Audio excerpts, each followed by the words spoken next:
Pertanyaan untuk calon wakil presiden nomor urut 1, Bapak Muhaimin Iskandar. Dengan subtema perkotaan.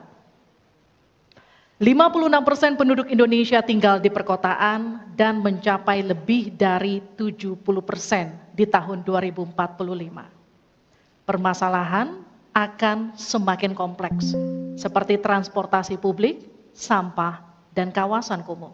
Pertanyaannya, bagaimana strategi paslon menyiapkan instrumen fiskal khusus untuk mengatasi masalah tersebut? Waktu Bapak untuk menjawab 2 menit. Kita mulai ketika Bapak mulai berbicara. Silakan. Terima kasih. Perkotaan ini menjadi kebutuhan untuk terus menjadi bagian dari pembangunan nasional kita. Di antara kebutuhan pokok dari perkotaan ini adalah infrastruktur yang memadai. Dan dalam kerangka agar tidak terjadi penumpukan penduduk di dalam satu perkotaan, maka pembangunan perkotaan harus dibikin merata di berbagai tempat. Kami memiliki satu tekad bahwa di dalam pemerintahan yang akan datang minimal harus dibangun 40 kota baru yang selevel dengan Jakarta.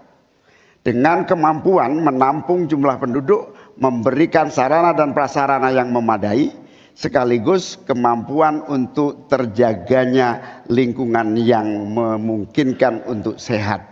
Termasuk kehidupan yang memberikan kenyamanan bagi seluruh penduduknya.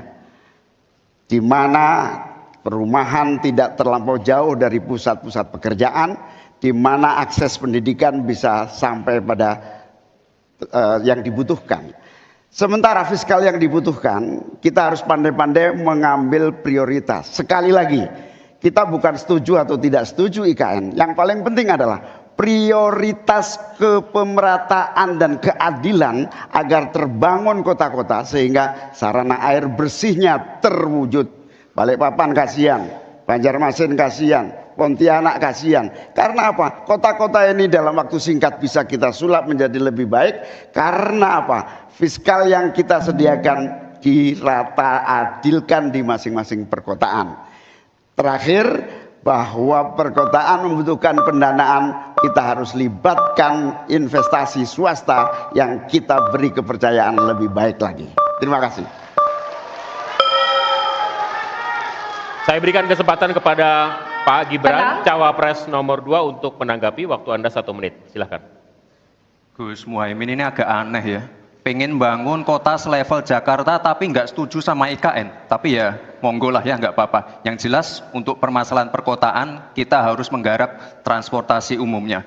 Kita pastikan transportasi umum ini aman, nyaman, terutama bagi kaum disabilitas, lansia, dan anak-anak. Lalu kita pastikan transportasi umum ini ada digitalisasinya. Sekarang kan sudah ada teman bus. Nah ini harus kita replikasi di beberapa kota juga. Lalu untuk mungkin di level-level kota kecil kita pakai skema buy and the service. Sehingga masyarakat bisa mencoba menggunakan transportasi umum secara gratis. Lalu untuk masalah kumuh, nah ini perlu kolaborasi. BSPS dari Kementerian PUPR, RTLH dari Pemda, dan juga CSR dari swasta. Terima kasih. Harap tenang. Terima kasih. Waktu Anda masih tersisa? Habis? Cukup. Ya. Selanjutnya calon wakil presiden nomor urut 3, Bapak Mahfud MD untuk menanggapi. Waktu untuk menanggapi 1 menit Bapak. Kita akan mulai ketika Bapak mulai berbicara. Silakan. Ya, Cak Imin, saya agak kaget juga mau membangun 40 kota selevel Jakarta. Ya, apa itu bisa dilaksanakan 5 tahun Bapak menjadi presiden dan wakil presiden? Berapa kota dalam 5 tahun? Ini IKN aja sudah puluhan tahun baru dilaksanakan. Itu pun yang investasi baru dalam bentuk janji. Belum ada yang melaksanakan. Nah gitu kan. Lalu saudara 40. Luar biasa menurut saya, 40 kota selevel Jakarta yang sudah metropolitan seperti itu. Lalu juga pembiayaannya menurut Pak Muhaimin. Kalau nanti kita membentuk 40 kota itu, pembiayaannya itu APBN, APBD, atau perlukah lembaga khusus seperti tadi ditanyakan oleh panelis melalui moderator. Ini perlu dijawab dulu agar semuanya tidak spekulatif. Selesai. Baik. Mohon maaf waktu Anda habis. Kami akan kembalikan ke Pak Muhaimin. Mohon tenang, belum selesai. Pak Muhaimin, waktu Anda untuk menanggapi atas tanggapan dari Pak Gibran dan Pak Mahfud. Waktu Anda silakan. Ya, yang saya sampaikan seperti Jakarta itu memiliki standar upaya sampai menuju Jakarta. Di mana tentu kota-kota yang potensial cukup disentuh dengan beberapa anggaran yang menumbuh kembangkan. Misalnya Pontianak, 1 tahun cuma 1 triliun. Bagaimana kalau 1 tahun kita bisa investasikan pengembangan kota hingga 3 triliun, 5 triliun. APBN kita cukup. Apalagi kalau seperti yang sampaikan Pak Gibran tadi, melibatkan berbagai cara pembiayaan yang melibatkan baik itu swasta maupun CSR.